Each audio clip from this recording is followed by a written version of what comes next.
องสมุดดรุณบรรณาลัยซึ่งเป็นห้องสมุดสำหรับเด็กเป็นห้องสมุดหนังสือภาพแห่งแรกเลยค่ะเด็กเล็กเนี่ยเรา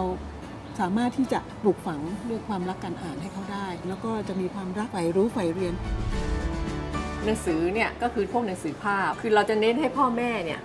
อ่านใช้หนังสือภาพในการเลี้ยงลูกการที่เด็กเนี่ยนะได้รับฟังการอ่านหนังสือเห็นภาพอ่านหนังสือได้เยอะเท่าไหร่เนี่ย